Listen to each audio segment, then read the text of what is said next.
Bonjour et bienvenue sur ce podcast 22 sur 365 que j'ai décidé d'appeler « C'est normal d'avoir peur à cheval ». Donc hier j'ai donné 2 cours encore très intéressants et ils m'ont fait me rendre compte d'un truc. Ils m'ont fait me rendre compte de l'importance de la grande finesse. Mes chevaux sont fins. Enfin, je le croyais. Quand les étudiants de l'académie viennent les voir pour échanger avec eux, chaque fois ils sont étonnés de leur grande finesse. Moi aussi je pensais vraiment que mes chevaux étaient fins. Mais en fait, ils sont fins pour certains exercices et avec certains outils, mais pas pour tout.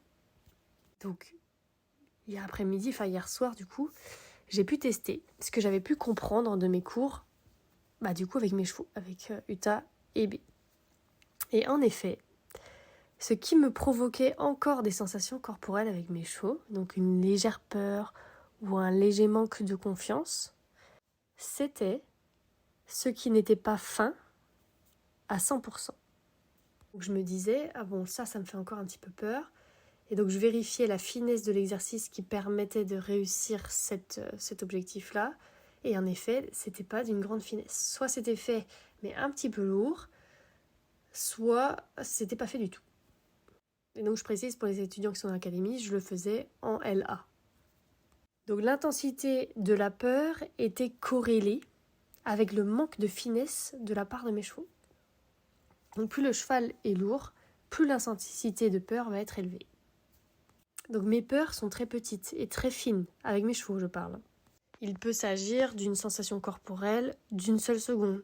Par exemple le ventre qui se serre une seule seconde, ou la gorge qui se serre une seule seconde, par exemple.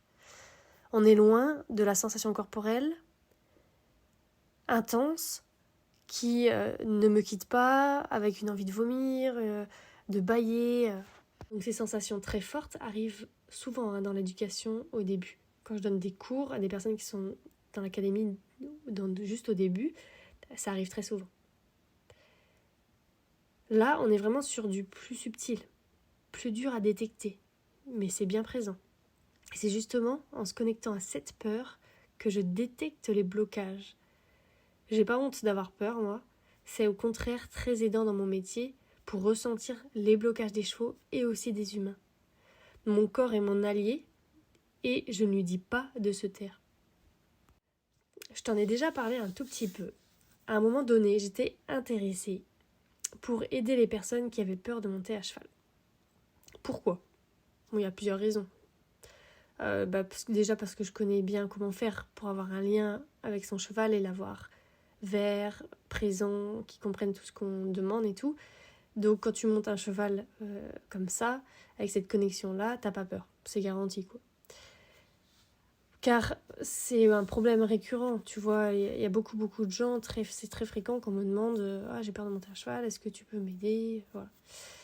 Et aussi parce que justement, moi j'aime la peur, j'aime le sujet de la peur, vu que pour moi c'est une émotion précieuse qui indique un besoin dans sa forme le plus simple et le plus rapide. Voilà, j'ai peur, c'est tel besoin. C'est le plus rapide. Mais du coup, je me suis désintéressée de ce thème.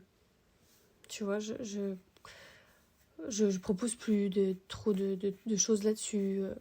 Pourquoi ? Parce que, en fait, les personnes qui ont peur de monter à cheval ont en fait raison d'avoir peur de monter à cheval. Donc pourquoi avoir envie d'enlever cette peur alors qu'elle est là pour une raison ? Donc par exemple, j'aidais ces personnes sur ce thème-là à un moment donné. Mais je ne l'ai pas fait depuis des années, là presque, ou des mois, je ne sais plus trop, mais je dirais au moins 2 ans que je n'ai pas fait ça. Parce que quand je voyais les couples, donc on va prendre un couple par exemple, mes sensations corporelles à moi étaient complètement affolées. C'est pas de la peur, ça. Ce que tu ressens avec ton cheval, c'est de l'effroi. C'est du forcing, c'est de l'irrespect envers soi-même. Comment peut-on s'infliger ça, en fait ? Donc, je suis pour se dépasser. Ça, c'est sûr. Et je sors de ma zone de confort et je me sens pas toujours à l'aise tous les jours. Mais on n'est pas là pour se faire du mal non plus. Donc ici, la peur, donc par rapport à ces couples-là, la peur, elle n'est pas là car le cheval, il n'est pas assez fin, comme j'en parlais au début du podcast avec mes chevaux. Ici, le cheval, il dit clairement non et il est en défense. il n'y a aucune clarté dans la communication et le cheval, il est jaune, voire rouge. C'est normal d'avoir peur de monter dans ces conditions et de monter un cheval comme ça, avec cette relation-là. C'est l'inverse qui est pas normal, de monter un cheval quand il est jaune, rouge et qui comprend rien à ce que tu lui demandes. Donc, du coup, j'ai décidé, et je suis partie uniquement par rapport à l'Académie Bienveillante du Cheval, je suis partie uniquement sur le fait d'enseigner le travail à pied. Pas monter, ça sert à rien. En tout cas, là, dans ces conditions-là, c'est pas possible, c'est pas dans mon éthique. Et je suis partie sur le fait de former les personnes en savoir-être. Voilà, déjà. Et aussi aller à leur apprendre à s'éduquer ensemble avec leur cheval pour devenir vert-vert. Parce que quand on est, donc vert-vert, c'est sans sensation corporelle, en étant apaisé, confiant, quoi, si vous voulez. Vert-vert, c'est quand il n'y a pas de sensation corporelle. Et donc quand on est vert-vert, on n'a pas peur. Aucun des deux n'a peur. Les deux ont confiance. Et la monte, elle se fait tout naturellement et facilement. La peur, c'est ton allié. Donc écoute-la et forme-toi. À demain.